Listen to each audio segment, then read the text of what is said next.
34 વ્યંજનો અને 12 સ્વરો એટલાથી આપણે શરૂઆત કરીએ. પણ આપણે જ્યારે મૂળાક્ષરો શીખીએ છીએ ત્યારે આપણે સૌપ્રથમ આટલા મૂળાક્ષરોથી આપણે શરૂઆત કરીશું. તો પહેલો મારો તમને એ પૂછવું છે કે ચલો ફૂલો કેટલા છે? બોલ આશા. ગુલાબ. સરસ. બોલ. કમળ. કમળ. ચંપો. ચંપો. બારમાસી. મોગરો.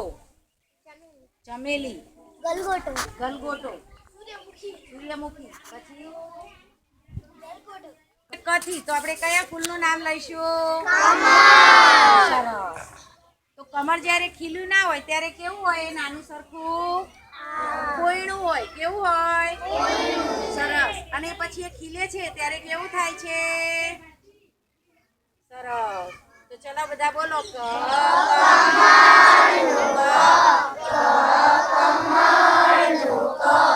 સરસ. બોલ. હા. લવિંગ. મરચા. જીરું. ઉભા થઈને બોલો. મીઠું. મરચું. સરસ. પછી ધાણા જીરું. પછી હળદર. બરોબર છે. સરસ. તમારા મમ્મી કે તમારા ભાભી કે બેન એ મસાલા લસોટે છે ને? સરસ. શેમાં લસોટે છે? કેવી રીતે લસોટે છે? સરસ. તો આપણે ખલનો ખ શીખવાનો છે. તમને ખલ દેખાય છે અહીંયા? આ ખલ. તો ચલો આપણે મરચું ને બધું વાટે છે, મરચું ને મસાલો ને બધું, તો કેવી રીતે એનો અભિનય થાય? તો ચલો બોલો બધા.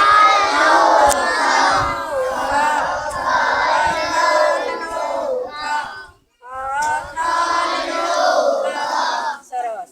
ચલો આપણે કયા બે મૂળાક્ષરોને કંઠસ્થ કર્યા?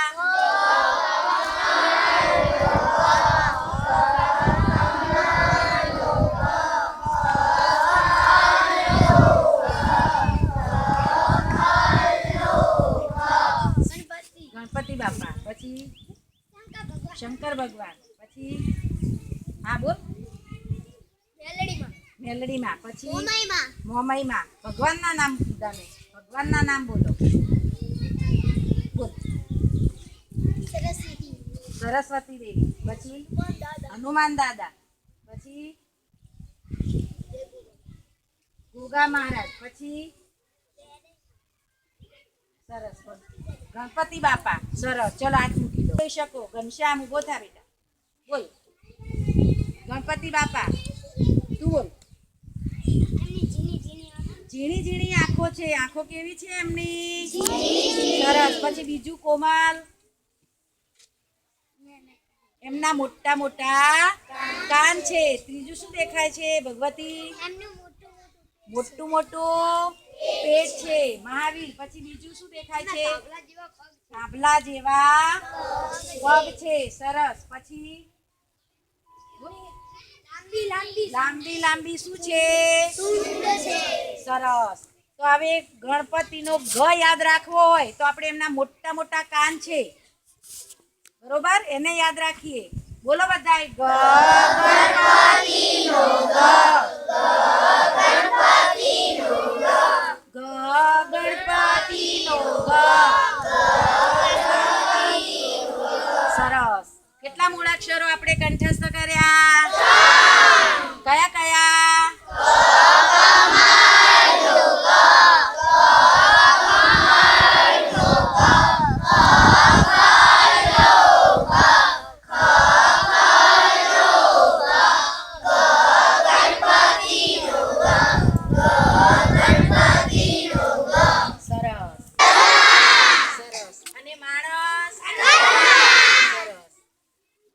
ઘરમાં રહે પણ બધાના ઘર સરખા હોતા નથી. તો ચલો ઘર શેના શેના બનેલા હોય છે? નીચે બેસી બોલ.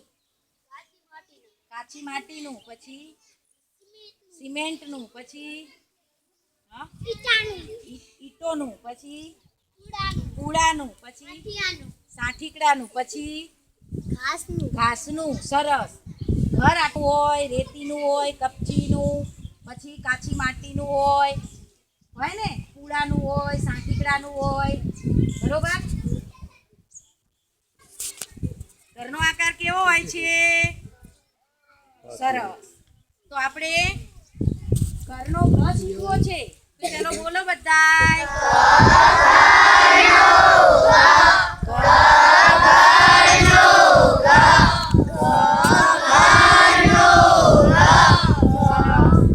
કેટલા મૂળા?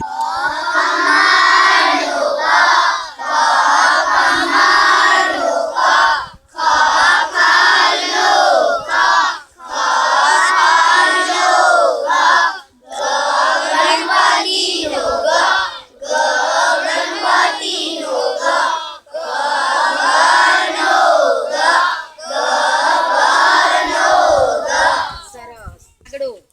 પછી અમૃત, પોપટ, પોપટ, પછી કુલદીપ, મોર, મોર, આશા, નેહા, કોયલ, પરેશ, ચકલી, સરસ, રેના, રોનક, કોયલ, કોયલ, સાગર, કાકા કૌવા, પછી મહાવીર, બોલો, ભોલો, સરસ, પછી લક્કડખોદ, લક્કડખોદ, હર્ષદ, વડ, કુંવર, શૈલેષ, પોપટ, સરસ.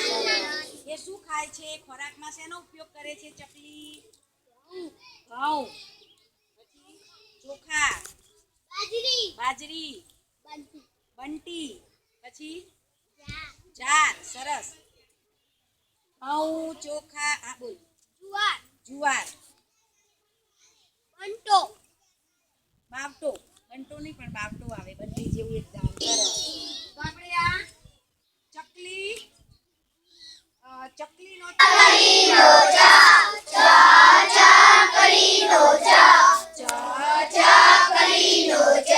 સરસ. તો અત્યાર સુધી આપણે કેટલા મૂળાક્ષરો શીખ્યા?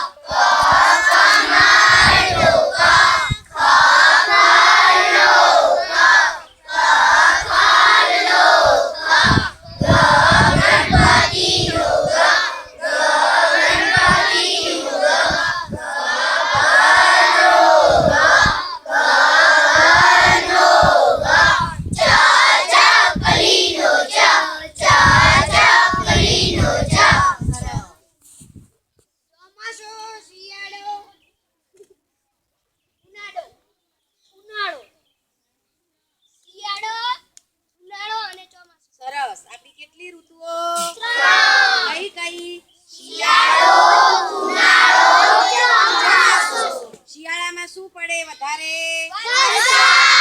શિયાળામાં ઠંડી પડે અને ઉનાળામાં ગરમી પડે અને ચોમાસામાં શું થાય? વરસાદ બહુ આવે ત્યારે આપણે વરસાદથી બચવા માટે આપણે શેનો ઉપયોગ કરીએ છીએ? ભેમાભાઈ બોલો. છત્રીનો, છત્રી ઓઢીએ. પછી બીજું વૃંદા, પ્રિયંકા શું કરીએ આપણે? મેણિયું પ્લાસ્ટિકનું આવે છે ને એ ઓઢે. પછી ત્રીજું બોલ આલોક. રેઇનકોટ. સરસ. અંગ્રેજી શબ્દ છે. રેઇન એટલે વરસાદ ને કોટ એટલે વરસાદમાં પહેરવાનું વસ્ત્ર, કોટ. સરસ. પછી બીજો શેનો ઉપયોગ કરીએ વૈશાલી?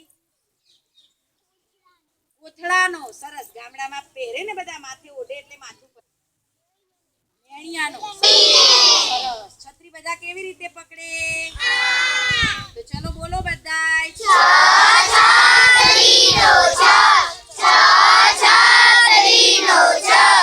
સરસ.